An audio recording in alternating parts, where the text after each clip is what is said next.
I love how dark I look in so many of these.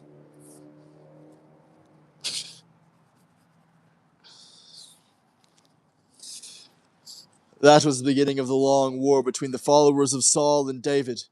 David's position now became stronger and stronger, while Saul's dynasty became weaker and weaker.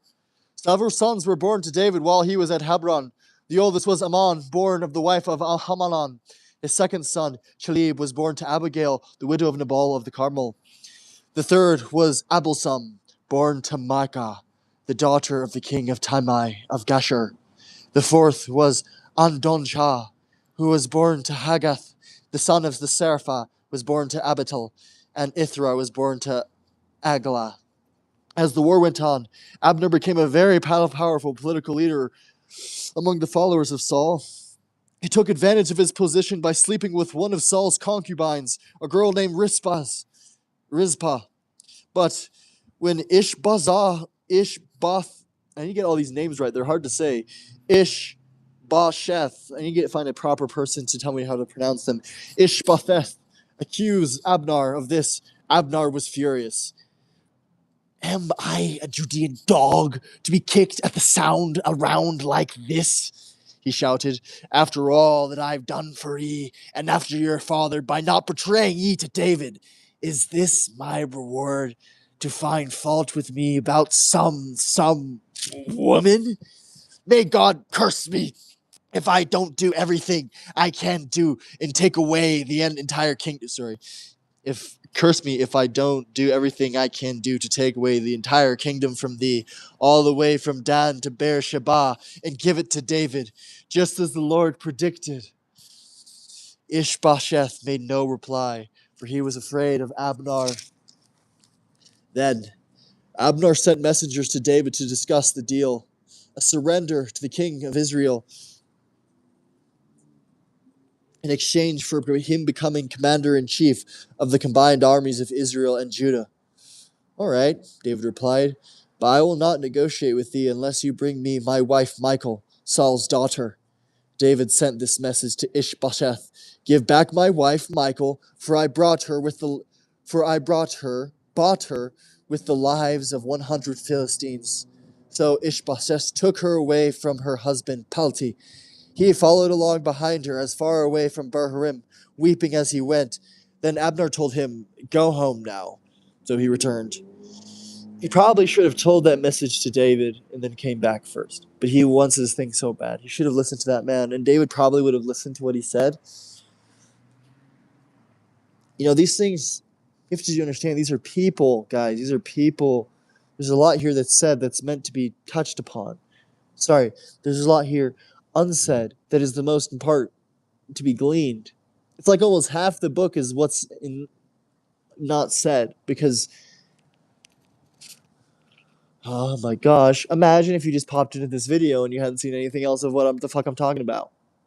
You'd be like, this is just some guy reading the Bible in the parking lot. But the more you get the grounding of who I am, the more this makes sense. Okay? Okay.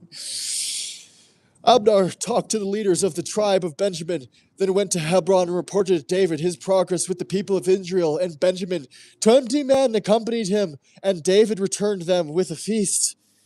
As Abner left, he promised David, when I get back, I will call a convention for all the people of Israel, and they will elect you as their king, as long as you've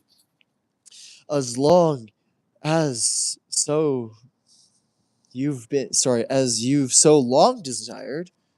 So David let Abner return in safety.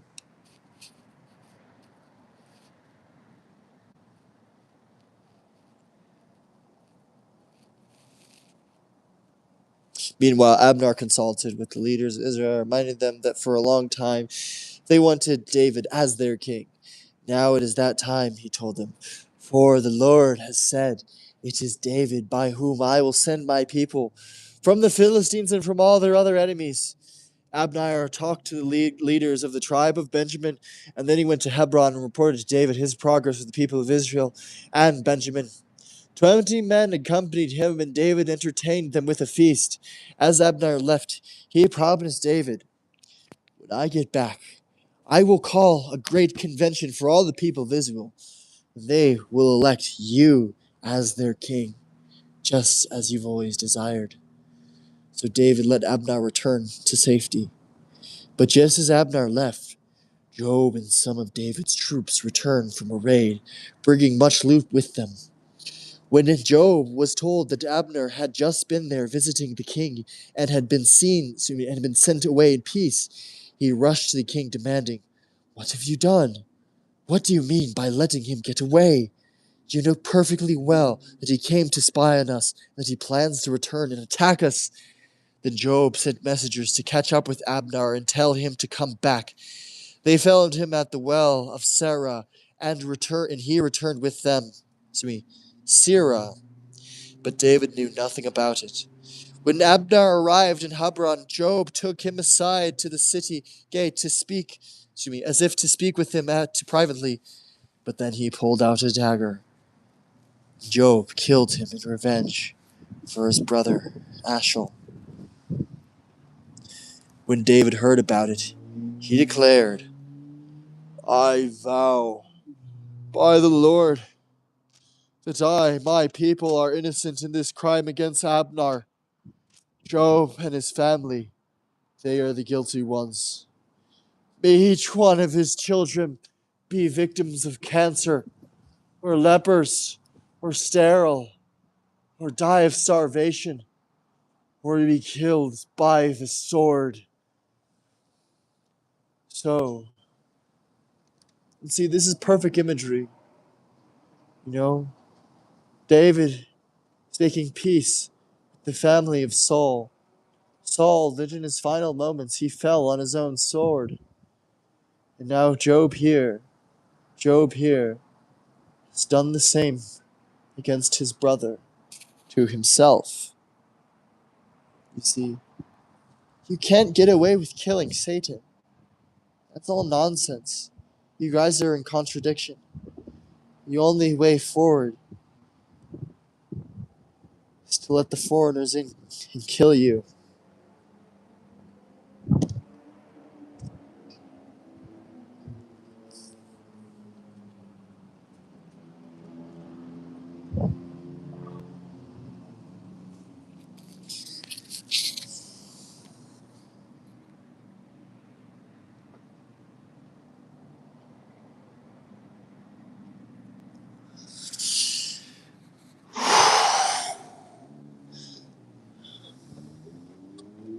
So Joab and his brother Abashi killed Abner because of the death. Joab and his brother Abashi killed Abner because of the death of their brother Ashel.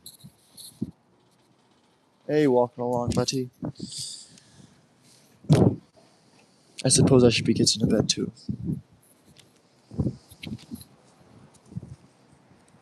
This is a special book.